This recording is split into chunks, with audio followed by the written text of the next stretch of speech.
Welcome back to CFP Nation. I am your host of this lovely show, the Garnet Roost, with my man, Deep Fried Draft, Brian Bosage. How we doing, my man?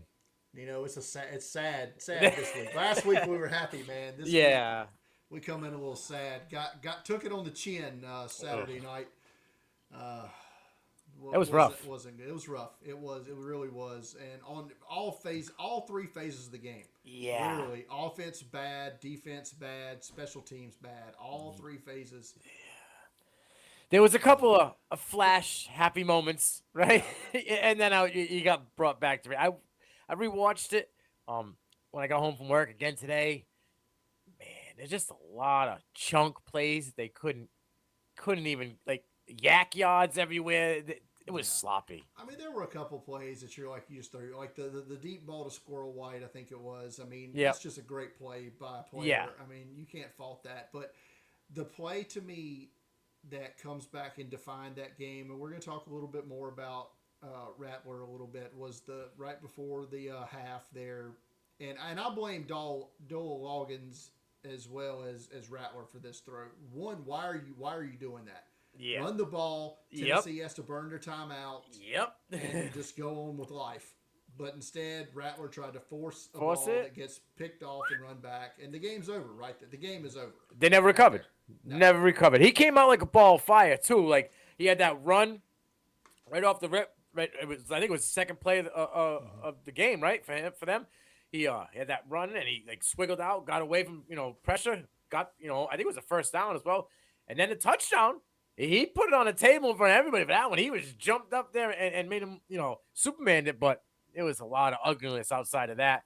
Our guy had a big run. We'll talk about that as well, but let's get into episode 5. I'm gonna hit you with a rapid fire questions.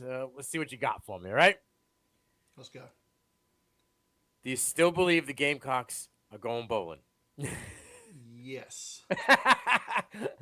The bowl level starts to drop. It's it may be at this point now. I might actually go see them play in their bowl game again in Birmingham, but that's about where we are right now as far as bowl goes. Hoping that I get to see the new stadium where UAB plays their home games now. Yeah.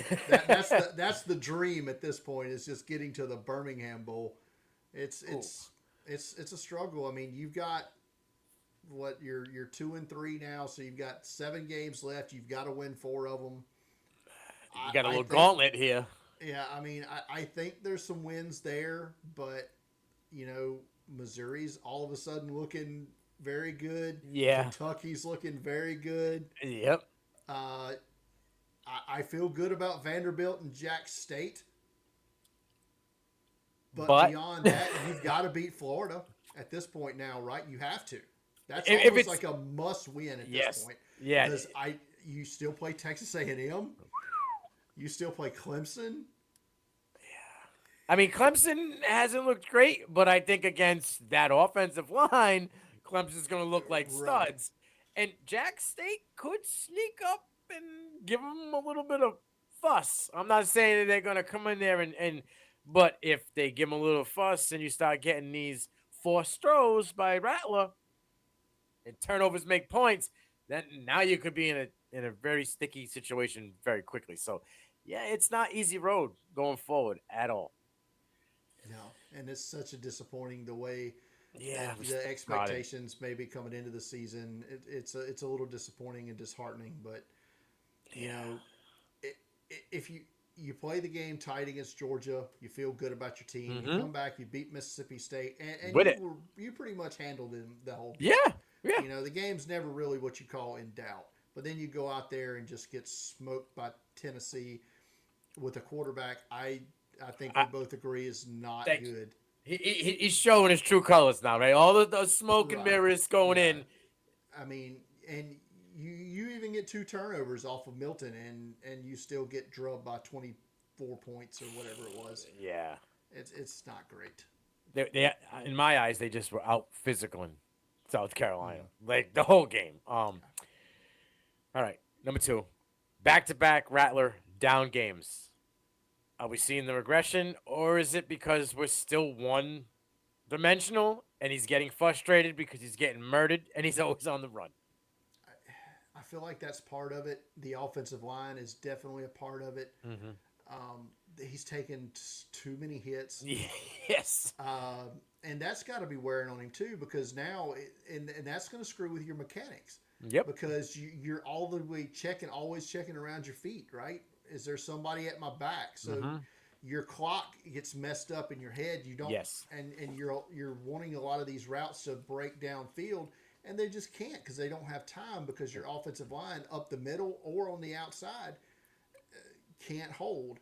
You gave up 6 sacks again against Tennessee Saturday night, following the 9 sacks against North Carolina. I praise them, and they come back and lay an egg on me. You know what I mean? They give you 2-3 weeks of good upfront ball, and then as soon as they put a little pressure on them, they crumbled like a cookie. Yeah, and that's, like I said, you're not going to face deficient pass rushes the rest of the way either. Yeah. So yeah, I'm not ready to abandon ship on Rattler just yet. I'm not willing to go 100% regression here, but he is definitely whatever mechanics he cleaned up. It's back. It's flashing. Back because they're flashing. We're getting flashes of it again. We talked about the interception. That was just awful. Bad. Awful throw. He puts nothing on the ball at all, and it just. No. So, like I said, I don't want to 100% bail on Rattler just yet, but it's not great. I won't say regression. I'll say frustration, and we'll just leave it. We'll leave it there, and we'll see what happens this week. If it's again, well, then we got a whole different ball game to talk about. Right. Cam Pringle, is he a day one starter next year? And for those who don't know who Cam Pringle is, he's a 5-star offensive lineman coming in next year.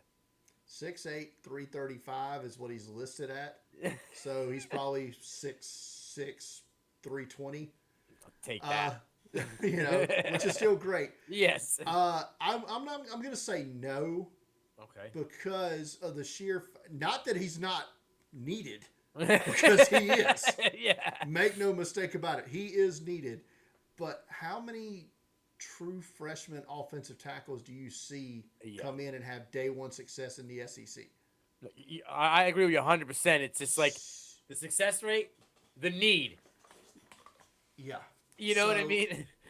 And we're going to talk a lot more about this later, but I'm a little worried about how they actually put these young guys, or what they're doing with some of the young guys they have on the team now. So we'll talk about it more, but I'm gonna definitely lean no as far as Cam Pringle being a day one starter. Okay. I mean, it's good that they got him, because well, they got a pair of top flight offensive tackles coming in. So. Yes, they do. All right, my last rapid fire. Dante Reno or Lenora Sellers, QB1 2024. I've never seen Dante Reno throw a pass. Okay. So that I automatically lean Lenora Sellers. I've seen him in a spring game and against Furman. So at least I've seen him play. Dante Reno's one of the top quarterbacks in the country, right? Yes. As a high school senior out of Connecticut, I believe he is. Yep. So Cathedral. And he was one of the best ones at the Elite 11 camp. Yes, he was. His value went through the roof there. Right. So you have to like that, but like I said, we've seen some special plays in athleticism out of Lenore Sellers, and if this offensive line is going to continue to be bad, we need a guy that can move. So I'm going to go with the bespectacled one, Lenore Sellers. I'm with you. QB1 in 24. I'm with you. I'm not complaining that there could be a QB, battle going on, because that's always good for competition. And the fact that you're getting top tier talent back-to-back years, I'm with it. As a man who's in the New England area up there, and you follow high school football a lot closer than I do, is he on track to graduate early? Like, do we expect him to enroll in January? Yes. Okay. Yes. Yes. So we'll have a spring competition with those two, and I don't know, maybe Doty, if he's still around. I think he might be a wide receiver. Let's just move him to receiver and get it. Yeah, I was gonna say he might be a full-time wide receiver by then. I would also expect, if those are your two top quarterbacks going into spring ball, A transfer. they're going to take a transfer. Yeah. I mean, because you have to. You have to Yeah, have you gotta somebody that's played More significant Yeah. snaps in college football. Yeah. More than 20 snaps. Yeah, if nothing else, as just a presence in the quarterback room. Agreed. 100%. All right. We're going to get into this is my favorite segment of the show because I love to see your reactions to some of these here. The good, the bad, and the ugly from the loss to the Tennessee Vols. Give me the good. Well, the good is, I mean, we clearly have an RB1 now on the team, and it's Mario Anderson, the D2 transfer from Newberry College. Yep. I mean, I would still love to see him get more consistent chunk yardage. He had the big 75-yard touchdown run. He finished with 101 yards and that touchdown on 10 carries Saturday night, and only 10 carries because they got down a lot quick. Yeah. So, but, I mean, if you take the big run away, that's 9 carries for 26 yards. Not ideal. No. So, like I said, I want to see a bit more consistency with him. Yeah. More 5-6 yard carries, less 2 and 3 yard carries. Yeah, I don't want to see the 2 yards in a cloud of dust.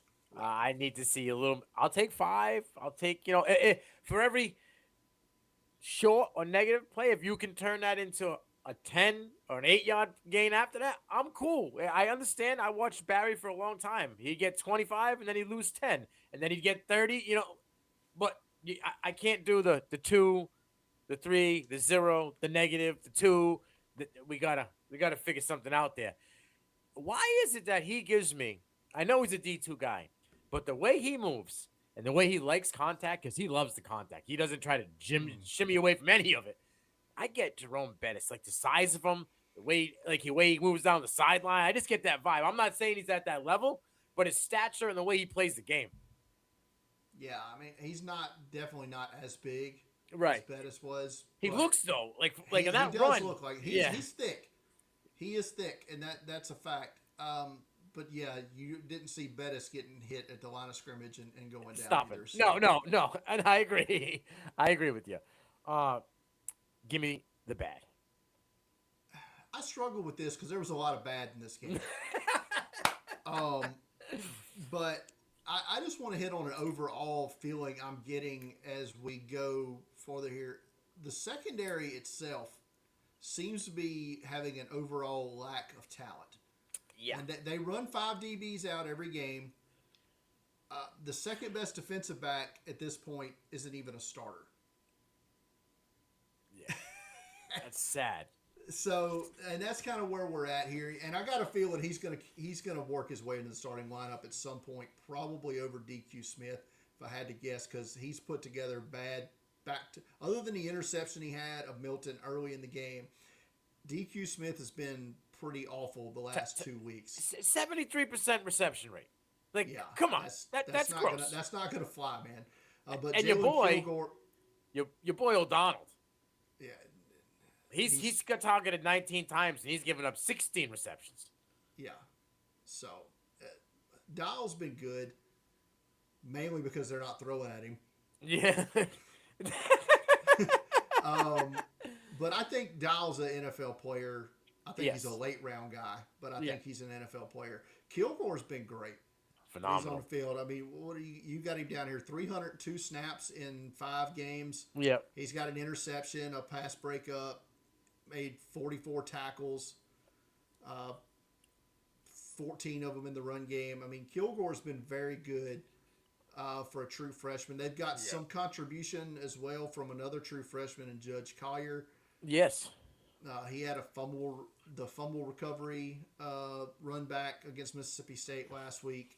It might be time to start playing, and we're going to talk about the lack of youth movement a little bit later in the show. Maybe we need to start playing those guys a little bit more. Nick Imanwari, he's played good, but he's been banged up. And right. I don't know if he's still. I still don't know if he's 100%. But O'Donnell Fortune hasn't been a very has not put together a lot of quality reps, and DQ Smith is batting about 25% right now quality versus yes not. Yeah. Those are the bottom of your lineup guys, and they're they're not doing anything And for you. I haven't heard much out of the nickel spot either. Keenan Nelson, No, it's we haven't heard much there. it's been scarce. Yeah. Out of the secondary, like you said, the freshman, my guy Kilgore, he's been killing it all season. Led the team in tackles week 1. Led the team in tackles this week. Right, he's everywhere. He As had a a nice reserve.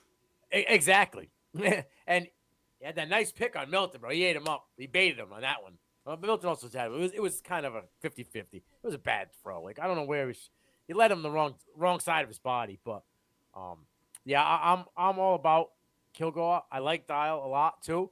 I'd like to see the only thing with Dial is when he lets up the receptions. I like to see him keep it in front of him. You know what I mean? He seems to let up when he does let up the reception. It tends to be a little bit of a chunk play. So, but I think he's got the pedigree to play on Sundays. He's got that gambler mentality that has basically been passed on from South Carolina defensive back to defensive back to defensive back over the years. Cam Smith was a gambler. Yes. J.C. Horn was a gambler. It seems like that their number one cornerback, they take chances. And that's fine. I have no problem with a defensive back taking chances. That means you're in it. It means you're paying attention and you're aware of what's going on. It means the coverage is tight. Yeah. You have the opportunity to take the chance, Now, let's get to the ugly, my friend. I mean, I feel like I said, we dug up the dead horse and started beating on it again. Yeah. I feel like that's what we're doing here. But the offensive line somehow seemed worse in this game than it did against North Carolina. And I don't know. Maybe I don't know if that's accurate, but it feels like it was bad. And the true freshman at left tackle, Tree Babalade, we praised him. He had trouble. He was bad. 8 pressures this week and a sack. Yeah, he got a 0. Is that a 0? That's not good, right? No, that's not good. Zero's not good. Tyson Wanamaker on the right side gives up 5 pressures and a sack. He looks like he's at 38.9. Well, average is 50, right? Yeah. So that's not good. No. True freshman at right guard, Trevon Baugh, 40.6 on the PFF grade. He gives up 5 pressures right up the middle. And Nick Gargulo, the veteran group, the good guy here, right? Yeah. He gives up 5 pressures on the left side, right up the middle. I guess the center did okay. Yeah. You don't have him listed here, so no, I guess he was all good. right. I have him. I'm pretty sure he was the only positive of the whole thing. Yeah, Lee, he was a 60 PFF grade. He only let up 1 pressure. There you go. So he only gives up one pressure. Everybody else just gets ransacked last week. So the pass blocking is just abysmal right now. When you got 4 out of your 5 spots are well below average. Yeah, that's not good. No. Again, it was the veteran and Trey Knox were the best guys on the pass blocking for the O-line, which is gross. They have to figure it. I just he's Loggins is my problem. Like, dude, there's been no change, nothing. He hasn't tried anything new. It's been 5 straight weeks of the same nastiness. Like, at some point, you got to switch it up or switch up what you're attempting to do with the injuries with the wide receivers. I would try to dial back the bombs, right? Try to do some small dunk and dink and under 20-yard plays where you don't have to block for more than 3 seconds. I just don't get it. Did we? I mean, it doesn't feel like they had many of the bubble screens or the tunnel screens or anything like that. And that seems like when you've got a guy that are dangerous with the ball in your hands like Leggett and Amarion Brown, that seems like what you would want to do more. Maybe try to get that where the ball, like you said, snap to Rattler, ball out. Thank you. You're not getting hit, Right. And it doesn't seem like they really did a whole lot. Did they run a screen at all? Like even to they ran one screen to Brown, and it was like a 40-yard chunk play. Yeah. That was the only. I'm like he almost took it to the crib too because he was going down left sideline. Yeah, you're right. I remember that now. That was it. That's all I saw. So it's not great. No, not at all. But I mean, to say I was less than enthusiastic about the hire of Dal Loggins is an understatement. I know the first couple of weeks, a lot of people were fired up about what he was bringing to Rattler and that offense, how they were spreading the ball around. But that was just a nice They pair of awful lipstick. quiet now. Yeah, it was just lipstick at the time. They put lipstick on a pig because him being able to, Leggett being able to stretch the field and Rattler pretty much playing out of his mind was saving the O-line and was just masking it. The problem was still there. They just were able to, avoid it. Now it's at the forefront and it's affecting Rattler. It's affecting Leggett. Like you saw it this week alone. Leggett didn't have a very big game. He got passed up. He's not even in the top 3 in receiving yards anymore, which is crazy, Only 50 yards this week. A down week. Yeah. A down week. I mean, it's not a bad game, but for him, it's a down week. I like this part when you threw it on there. So let's talk about kind of mid-season awards. Yeah, I mean, we're heading into the bye week this week, so it's all football the rest of the way. And I thought, we need to flesh out this week a little bit because we didn't have a game to preview. So I was like, this feels like a good time to look at mid-season MVPs, if you will. Yeah, I'm with it. So, who's your offensive MVP right now?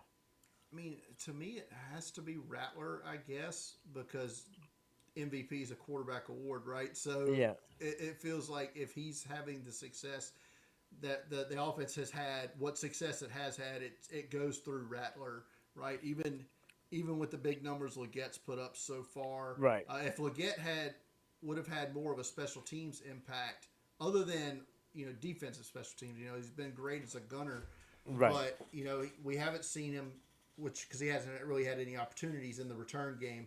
So maybe if he had that, we would I would have favored him a little bit more. But with that being said, I'm going to say Spencer Rattler. Yeah, I'm with you. I agree on Spencer Rattler as the MVP. I put Leggett down with a question mark, as in how you want to take it. MVP, how normally, or most valuable player to the team. I think if we're going about the most valuable player to the team, it's Rattler and Leggett, probably neck and neck.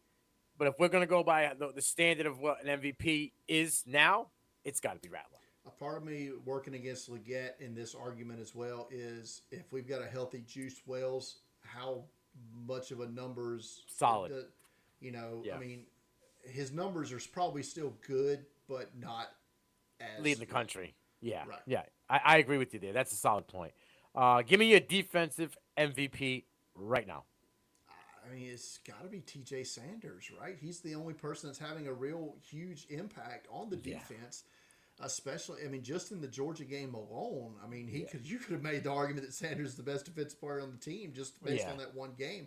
But he was good against Mississippi State. He was great against Georgia, and he was solid against Tennessee again this week. So to me, I mean, 11 solo tackles for an interior defensive lineman, 3 sacks. To me, it's TJ Sanders is the defensive MVP for the Gamecocks.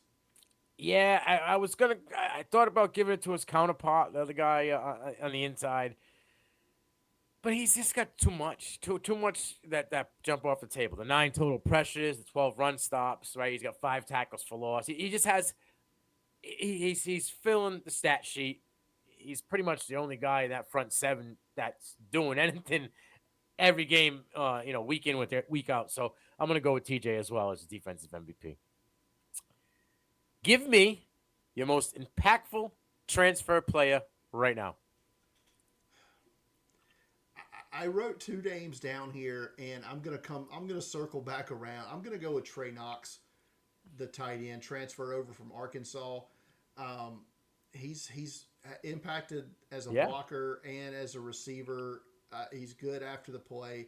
He doesn't have dynamic numbers, but I think his numbers are solid compared to other tight ends in the SEC, not named Brock Bowers. Yeah. So for me, it's Trey Knox. Secondary is Mario Anderson to me, but that's based off he's literally just 2 games of production. Right. I like Knox, and I know he had a bad week this week, but I'm going to go with Nick Gargiulo, the Yale transfer. He's only let up 10 pressures all year and the one sack, in 5 games. He's got an overall PFF grade of 77.6, and he's 97.5 efficient on that offensive line. That is pretty much outside of your center, the only guy.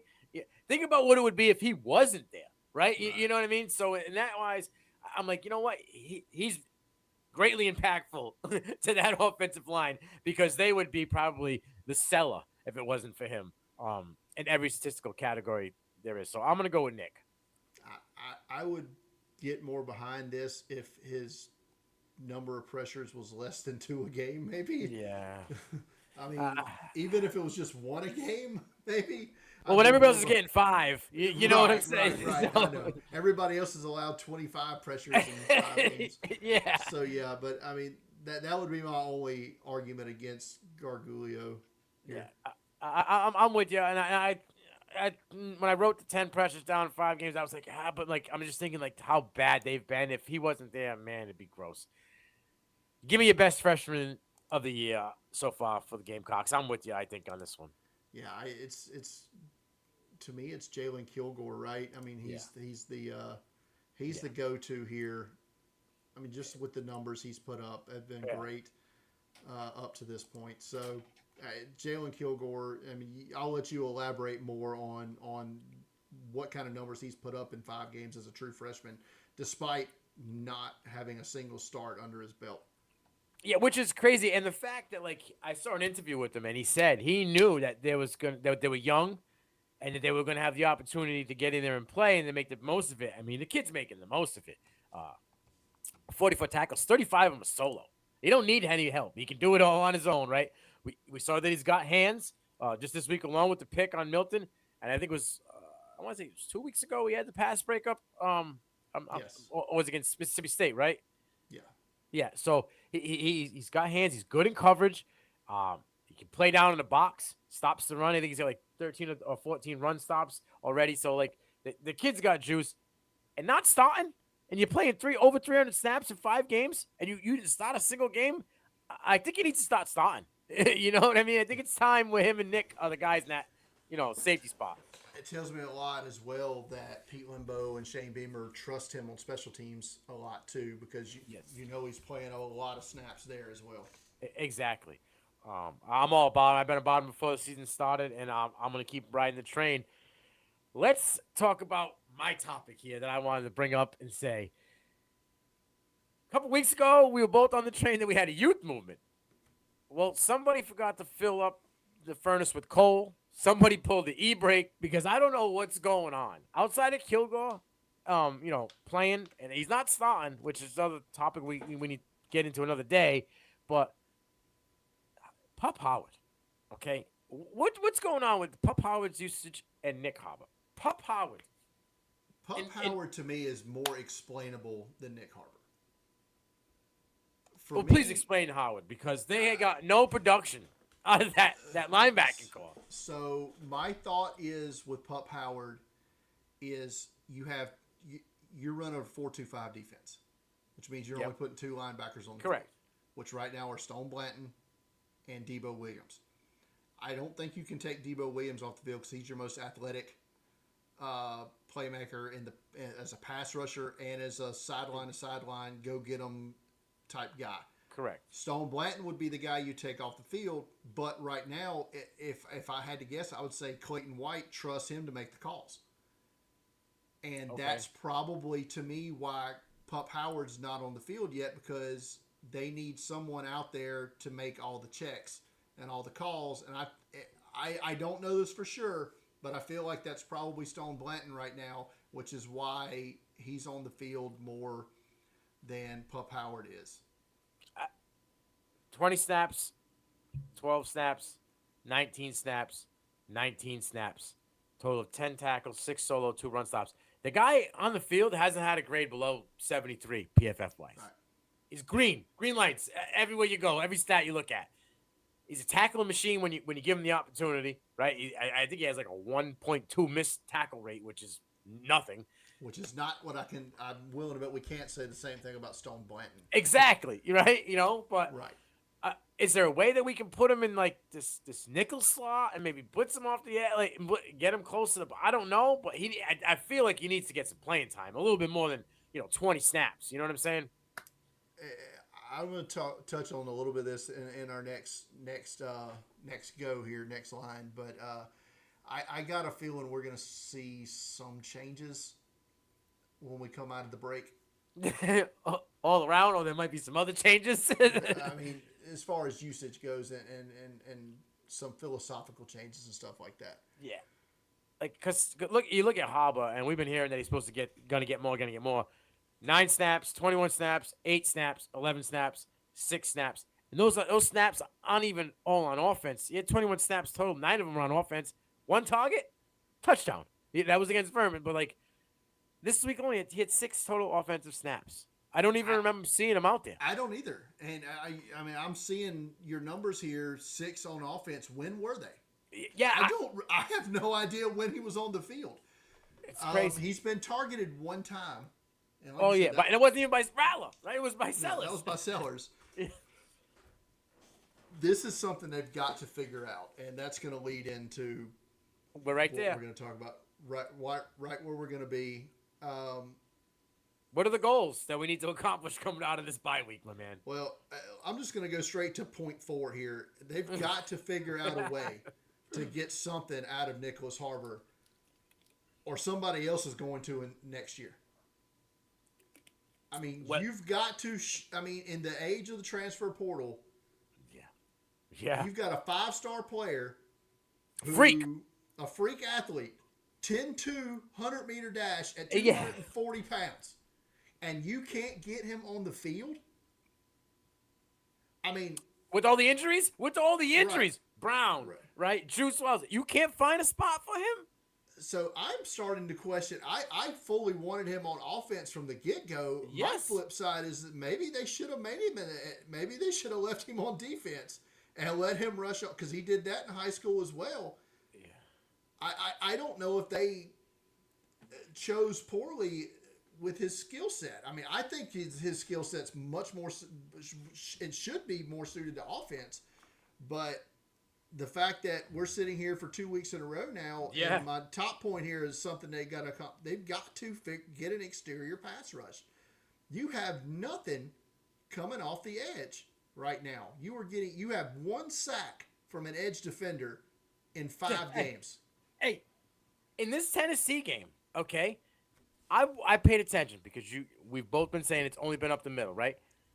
Tennessee baited them. They let them blitz up the middle, because that's all the pressure they had, and they got smoked on counters, delays, right? The whole game. If you look at Wright, Sampson, those dudes killed South Carolina on letting them come up the middle and just delaying or countering the opposite direction, right up the middle. Well, go this way, let you pass, then I'm going to go right up this huge gut because there's nobody else coming. Right. It was just terrible the whole time. Yeah. That's something they've got to figure out. And hopefully the answer is on the roster right now. I don't know if it is or not, because I feel like if it was, we would have seen it. Some, yeah. But like I said, you've had guys who produced at an FBS level on this roster, and they're just not. There's absolutely nothing right now. I mean, maybe you need to get some of the more of the freshmen, like Desmond Umazulu. A guy, 4-star guy who has played sparingly. Maybe he needs to get more snaps off the edge. You've got JT Gear. I was going to say, where's he been? Absolutely nothing. Twazama from UAB has done absolutely nothing. So I think he had 1 snap this week. 1. Right. So you've got Jordan Strawn, who is a 7th-year player who's had more knee injuries than you probably one man should be able to live with, is your only guy who's gotten any pressure coming off on the outside. Edge. Yeah, it's not good. No, no. So remember that question we had a few weeks ago? Who do you miss more? It's easily. I've changed my answer from Marshawn Lloyd to Jordan Birch. I'm retroactively changing my answer. Yeah, they're struggling very bad. Do we get healthy in this bye week? You hope so. I don't know if they're going to get healthy enough to get Juice Wells back like immediately after the bye week. I mean, the man's had a broken bone in his foot. I don't know if that's something that's going to heal in 3 weeks. Exactly. You hope so, but it doesn't necessarily feel like that's going to be the case. So, but you've got to get some of these other guys back. Yeah. I mean, Brown seemed to be healthy, right? He played this week. He had, like I said, that big screen play down the left side. It's slowly, but Juice is gonna be the main guy for them. They need him to come back because then you're gonna getting that one-on-one coverage and spreading the field. But will it be too late? Is the answer. We'll have to see. So with those questions come up and those questions answered, it brings us to this final prediction. We don't have a game this week. No. What do we think the final record is going to be for the Gamecocks, Brian? I've settled in on 6-6, and that's a very hopeful 6-6 at this point. I'm looking at the schedule now. Like I said, we've got an off week coming up. Then we come back, get Florida at home. That feels like a winnable football game. Which Florida are we getting? Yeah. Right. It feels like a winnable football yes, game. Yes. Then you're playing at Missouri, which they've got some playmakers on that offense. And yes, they do. Cook has yet to throw an interception. And it was getting booed at home. You're getting booed, right? He got booed the first 2 weeks of the year by the fans, and the kid's balling. Right. And then, but the two in the middle there, the Jackson State, you should be able to get that one. Yeah, you got at Texas A&M. That feels like a loss right now, right? That doesn't feel good going to Kyle Field. No. Then you have Jack State and Vandy. Those feel like wins. You've got to beat. So it's hard, buddy. At this point, you've got to get 2 wins over Florida, Missouri, Kentucky, and Clemson. You got more faith than me. I'm usually the optimistic guy. 6-6 is feels very optimistic when I say it out loud now, but I'm gonna stick with it, and I'm gonna say 6-6. I'm normally the optimistic one here, but I'm gonna go 5-7. They're going through a gauntlet that then I just don't think the way they are right now is prepared for it. It's a lot of battles down the stretch there. A lot of big dog battles. So I'm gonna stay 5-7. Hopefully we're 6-6 and we get to go bowling. But this was a somber episode 5. Hopefully, episode 6 we're a little more upbeat, previewing, the game coming up, and maybe we'll have some good news all the way around. We might have. I'm hearing they might have some guys for this one, some recruits in for this Florida game, right? In house, which should help things. We'll see. We're gonna be breaking down the Florida South Carolina game next week. But for my man, Mr. Deep Fried Draft, Brian Bosage, I'm Nino Brown. It's CFB Nation, and this is the Garnet Roost.